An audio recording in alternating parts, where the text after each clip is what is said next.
you've seen that Price Sanford has done over the last 10 games, basically since Owen went out, that's allowed him to kind of reach a new gear.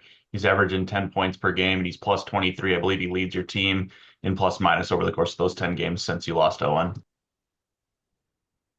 Yeah, I mean he's been terrific. I mean he's been terrific all year. He can play multiple positions. He defends his position well. His rebounding the other day was elite. Shooting the ball really well, makes plays, makes great decisions. It's just great to watch him continue to develop. He's a really good player. Mike?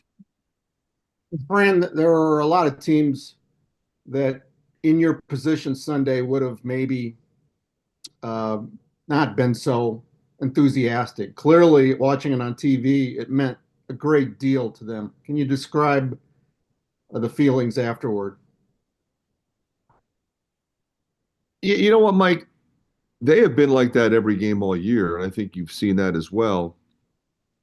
Clearly, more at stake with that particular game, uh, for obvious reason. But I mean, they were locked in.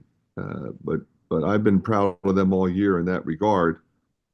But when you work as hard as they have and continue to fight and compete, and then beat a really good team on the road, it's a great feeling. So in the locker room, and you saw it spill onto the floor a little bit, they were really excited and looking forward to the next challenge Wednesday. Tom? And you were pretty praiseful of Lajay after the game. What have you seen in his development taking over for Owen in that spot? It was a tough spot for him to jump into. Yeah, he's a tough kid, and he's smart, and he works. He's physical. His defense and rebounding coming down the stretch were really special. Made a big hoop. Made a really good play out of the short roll in the first half. He just keeps getting better. I'm really proud of him, and not surprised because he's just a special young guy. David? Yeah, Fran, it just seems like Bruce Thorne has gotten better year over year. I mean, he's shooting the three ball incredibly efficient this year. I guess, what have you kind of seen from him over the last couple of years that's allowed him not to break out, quote unquote, but just how he's just steadily improved? Yeah, he's a guy that from the beginning, I mean, he was one of the best players in our league. Didn't play like a freshman when he was a freshman. Started from day one. Tough guy, smart, versatile, plays both ends, and I think leads in a very positive way. And when you have a guy like that, it's a game changer for everybody else. So I mean, he just has a real good ability to engineer victory with his intellect and his toughness. And I think anybody that plays them obviously has to focus a lot on him. Tyler? Hi, Fran. Didn't think about asking this after the game, but when Jawan Gary was obviously very emotional coming off the floor, but to see your guys, kind of embrace him and in a, effort of sportsmanship, I guess just what was kind of going through your mind when you saw that happen? You know what, Tyler? Just proud of him. It's competition is fierce. Both teams knew what was at stake. Everybody knows the emotion that goes into your last game at home. There's a guy who's really been a good player his whole career, but was hurt last year. Came back and had a spectacular senior year. And it all comes to an end. And it's been an incredible journey for him. So, yeah, we're going to compete. We're really going to challenge each other in every way possible on the floor, but there's going to be a mutual respect there. We respect their program. I respect Fred. I've known him a long time. We've had great games against them. We won this year, but we have lost. But it's all about the competition. It's all about the journey. And I was just proud of the guys. for how that all unfolded, and it speaks to the character of this team. Todd? Yeah, Fran, as you look back at the regular season matchup against Ohio State, what do you have to do better tomorrow? Yeah, real simple. We had a stretch where we had good shots and they didn't go in. And we shot it pretty well most of the rest of the game. And when you do that, you got to get stops.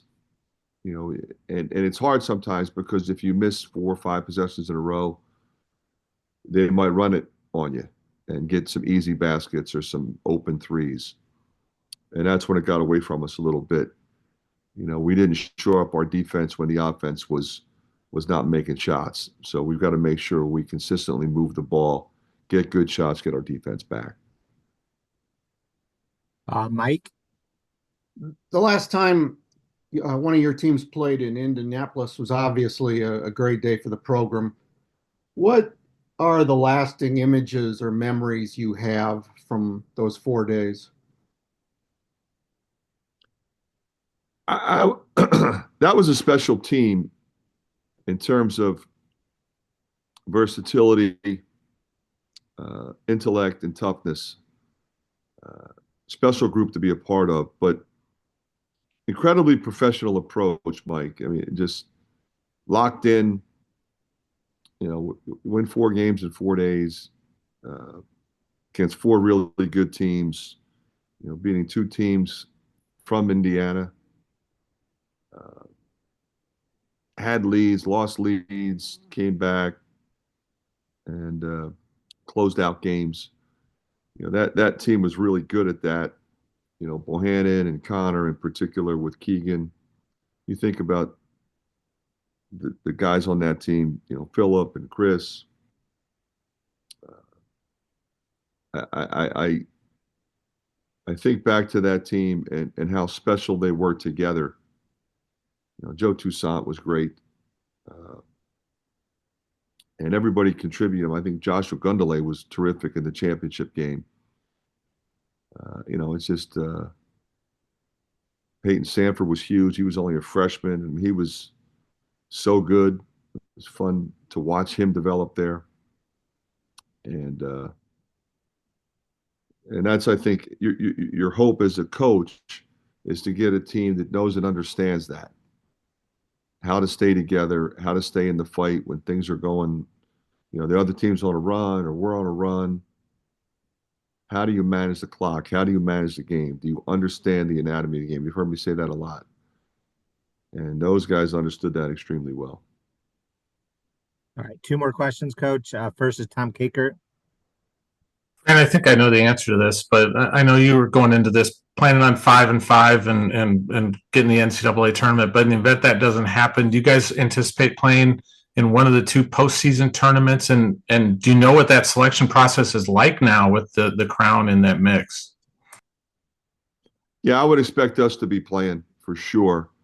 And I don't know that I can answer that question specifically, Tom. But I would expect us to be playing. All right, final question, Coach. Tyler? This is just a more general basketball question, but as someone who is a respected, offensive mind, what do you, from an X's and O's standpoint, what makes good actions offensively?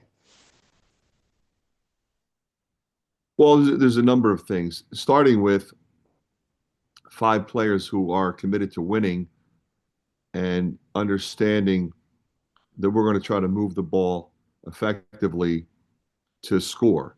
It's not about me, it's about us. All right, so that's number 1. Do you have unselfish guys that have one goal in mind? Is that how can we score? All right, the second is you have to have feel and understanding, because teams play defense a certain way. They might change throughout the course of the game, how they play in ball screens, how they play in dribble handoffs. Are they over at the midpoint? Are they up, X on the O, deny? Are they doubling the post? Are they not doubling the post? And these are things that guys have to be able to read in real time and then make accurate decisions as to whether or not I'm going to drive it, shoot it, pass it, move it. Do we have an advantage because they switched and now you got a 6'11" guy, guarding a small guy that can take him off the bounce? Do you have a matchup that you like? Just generally, are we running sets? Are we running motion? Can we score in transition? And then goes back to what I said before, the anatomy of the game. Sometimes you run, but sometimes you need longer possessions. It's having guys that understand all of that at the same time.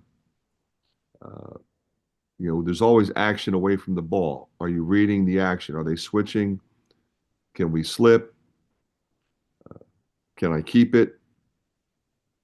And a lot of coaches, quite honestly, will run set plays to try to micromanage each possession. As you guys that know me, I trust my guys to make reads and decisions in transition or in half court. And I feel it's now we'll run plays, we do, but a lot of times, I think it's putting 5 guys out there who understand how to play more so than what plays we're running. All right. Thank you, Coach. Thanks, guys.